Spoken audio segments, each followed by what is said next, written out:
À la une, dans ce journal, devant les professionnels des médias dans son quartier général de Fadenhouse, le président de l'ECD et figure emblématique de l'opposition congolaise, Martin Fayoulou, a livré son analyse 48 heures après la rencontre entre la presse et Félix-Antoine Tshisekedi Tshilombo.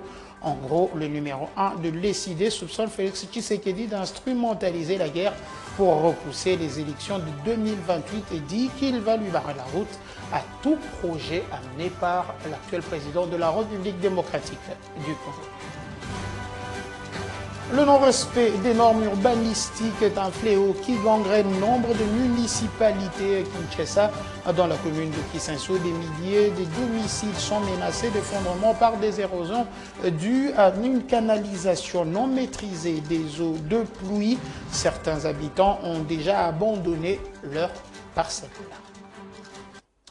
Vous êtes sur Social Télévision, vous faites bien de nous suivre. Bienvenue dans notre journal. Nous le commençons au Parlement de la République démocratique du Congo lors de la séance plénière du jeudi 7 mai 2026 à l'Assemblée nationale. Le président de la Chambre basse, Aimé Boji Sangara, a dénoncé une situation préoccupante des Congolais vivant en Afrique du Sud. Le speaker de la Chambre basse a également annoncé l'invitation des jours à venir du ministre d'État en charge des Affaires étrangères devant les députés nationaux pour finir par évoquer la sortie médiatique de Félix-Antoine Tshisekedi Tshilombo, président de la République de Dombimba, nous en dit plus.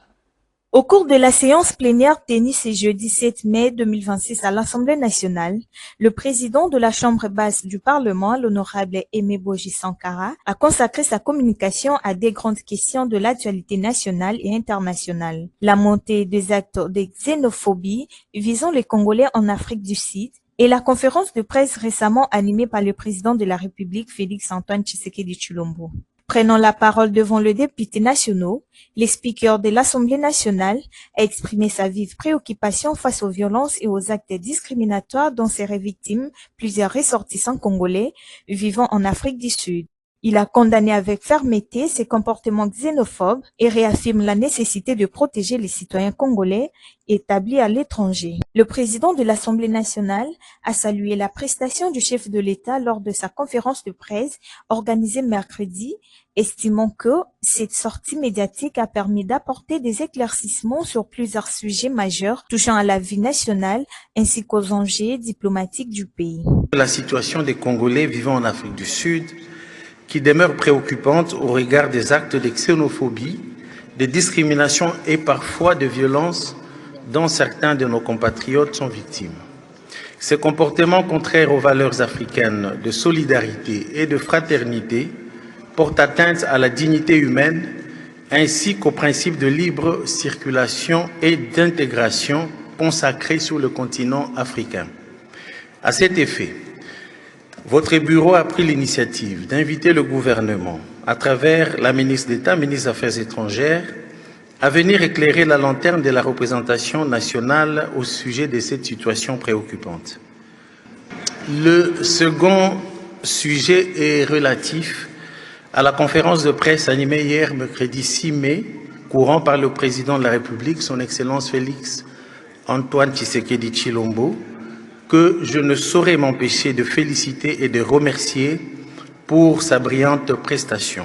À travers cette communication, la Chambre basse du Parlement entend maintenir une vigilance particulière sur la situation des Congolais visant à l'étranger, tout en soutenant les initiatives allant dans le sens à défendre les intérêts et l'image de la République démocratique du Congo sur la scène internationale.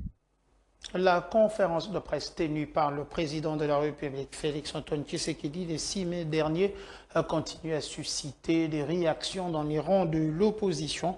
Ce vendredi 8 mai 2026, le président de l'ECD, qui, après 48 heures de décryptage, a livré sa position et lancé la mise en garde, barrer la route à tout projet de troisième mandat à Félix-Antoine Tshisekedi. Cela s'est passé lors de la conférence de presse que Martin Fayoulou a tenue dans son quartier général de Fadenhouse. Titi Bakomba.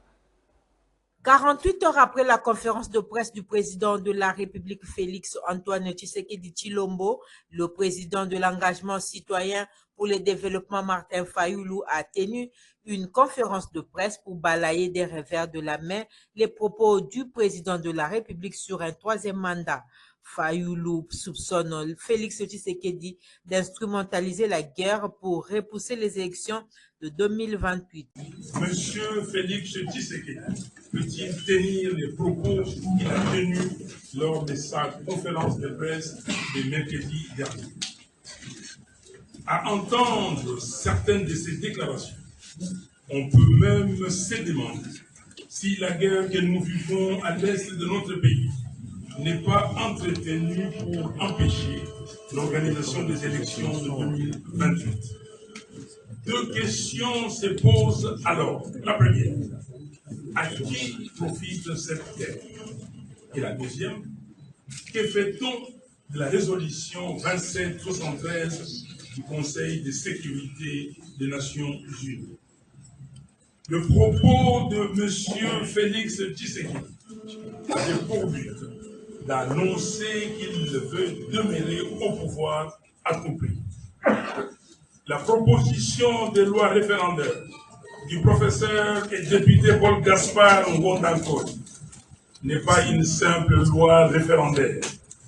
Il s'agit d'une tentative méthodique de contourner ce que notre Constitution a rendu intangible. C'est un subterfuge destiné à permettre à M. Félix Tshisekedi de réaliser un véritable coup d'État constitutionnel. La contradiction est flagrante. Comment peut-on, dans un même texte, prétendre respecter les limites constitutionnelles tout en organisant leur violation?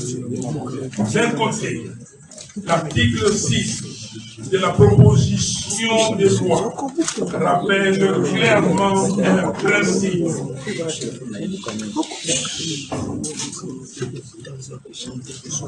Rappelle un principe fondamental.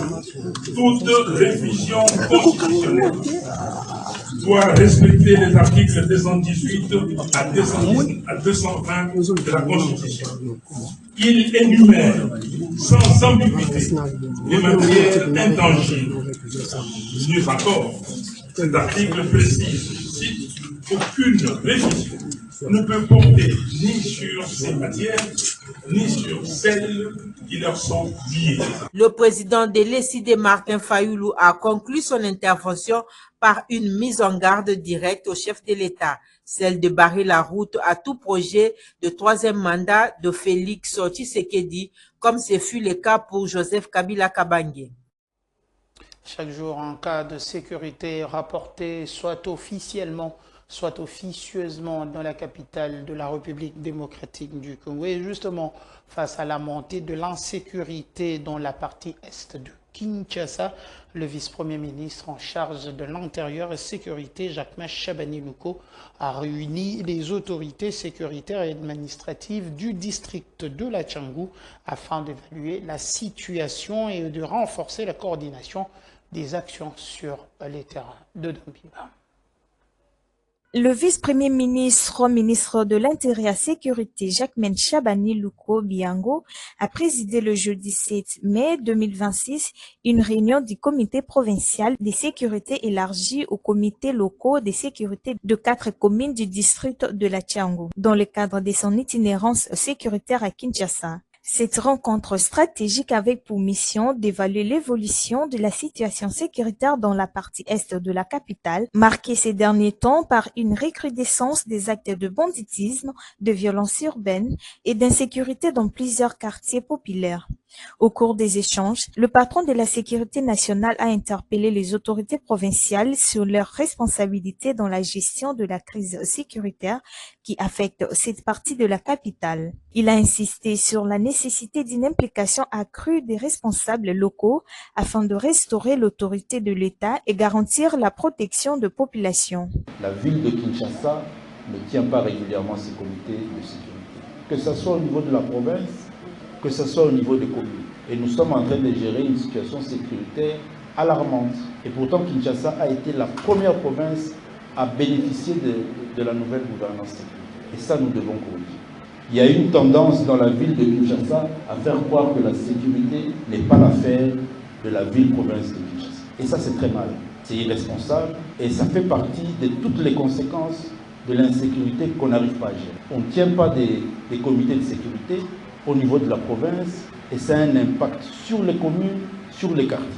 Aucune coordination dans la question de sécurité. Et si on n'a pas tous le même sentiment de cette menace, de ces inquiétudes, c'est que parmi nous, il y a des irresponsables. Et on ne peut plus continuer comme ça. Pourquoi subitement 2 églises se font attaquer pratiquement de la même manière? Ça ne vous interpelle pas? Jacquemaine Chabani a également appelé à un renforcement de la collaboration entre le service de sécurité, les autorités politico-administratives ainsi que les comités locaux, considérés comme de relais essentiels dans la prévention de la criminalité et la collecte des informations de proximité.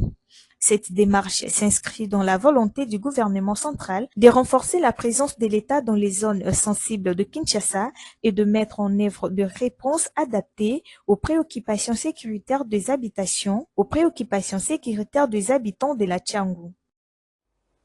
Infrastructure à présent, la ville de Kananga va être dotée de nouvelles infrastructures pour la pratique du football. Les travaux du nouveau stade de Kanyonka ont déjà débuté et bientôt vont être placées les structures qui accueilleront tout le poids de la bâtisse.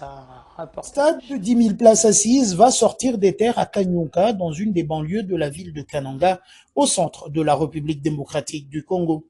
La base vie de l'entreprise chargée de l'exécution des travaux est déjà opérationnelle, ainsi que les travaux d'aplanissement de l'espace qui va accueillir l'aire de jeu prochain.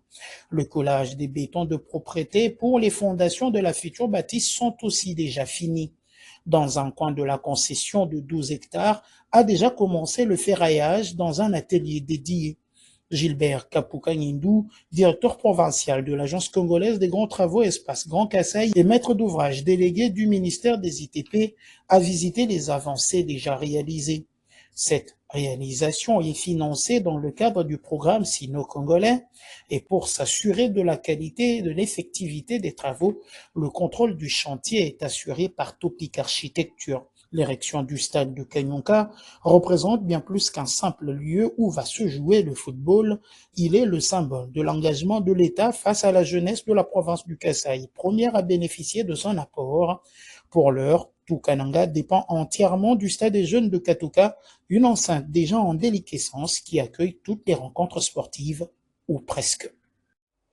Infrastructure, on a un tout autre volet. Rentrons à Kinshasa où les constructions anarchiques continuent de fragiliser plusieurs quartiers périphériques de la capitale de la République démocratique du Congo, au quartier Ngobila dans l'ouest de la ville. Un simple trou provoqué par des eaux de ruissellement s'est progressivement transformé en un ravin et justement menace aujourd'hui plusieurs habitations. Un papier signé Christelle Ilanga. Kinshasa est une mégapole constituée de plusieurs quartiers périphériques. Ces coins très peuplés de la capitale congolaise ne sont forcément pas bien urbanisés. Des maisons sont construites au mépris de toute norme urbanistique. Conséquence, plusieurs avenues sont en train de disparaître à cause du manque de canalisation des eaux de ruissellement. Au quartier Ngobila, dans l'ouest de la capitale, un trou anodin s'est transformé avec le temps en un ravin géant à chaque tombée de pluie et emporte aujourd'hui des habitations. Les habitants peinent à rejoindre le quartier 17 mai voisin dont l'avenue principale continue à se détériorer. Les sacs de sable érigés pour ralentir la progression du ravin ont fini par céder. Libulu oyo eza na deux quartiers dans la katikati awa. Eza na quartier Mushinga, eza na trois quartiers. Mushinga 17 mai Ngobila. On toza wa mo libulu oyo ezaki mukie. Libulu peut progresser boy, ezaki pe libulu te ezaki ba mapango ya bato. Mais pour progresser boy, eza grâce ya mai ezota na commune ya Kisensu. Nzela nango eza na kati ya libengi ba bato batiki ba mapango nzela na bango ya mai yango wana. Mais tala lelo mai ezangi nzela kolekela. Mai ko mosi otuve na kati ya mapango ya bato. Eza ba mapango ya bato nyonso omona o. Balabala eza place yo telemi. Mai ya mbule longe banda point ba ti nzela prince. Mais donc quitte ma casse, biso a dosa danger ma casse. toza kimia te mai pene yo sopa na makasi basaki nyonso batiaki nyonso elongwe nyonso pene elongwe biso pene oza pene na kati tokabwani pene balabala na katikati baya kofongola veni biso mpo biso tokoma bien soki boye tokokimila wapi tokende wapi. Il est impérieux que les autorités se penchent réellement sur l'urbanisation de la capitale, le cas échéant, penser à une relocalisation de la population. Pure et simple. À Kinshasa, toujours, depuis près de 2 semaines, des poteaux électriques de la Société nationale d'électricité gisent au sol sur l'avenue 24 novembre dans sa partie se trouvant dans la commune de Ngiringiri, une situation qui alimente inquiétude mais aussi colère des habitants, lesquels dénoncent le silence et l'inaction des autorités face à ce danger que représentent les installations électriques au cœur de la commune. Depuis près de 2 semaines, 2 poteaux électriques de la Société nationale d'électricité sont tombés sur l'avenue 24 novembre. Nous sommes dans la commune de Ngiringiri, suscitant inquiétude et indignation au sein de la population. Selon plusieurs habitants du quartier, cet incident serait dû au nombre excessif des câbles électriques ancrés sur chacun des poteaux. Ceux-ci n'auraient pas supporté la charge et ont cédé. Depuis leur chute, les piliers sont restés au sol dans l'indifférence totale de la SNEL et mettant même la population en danger.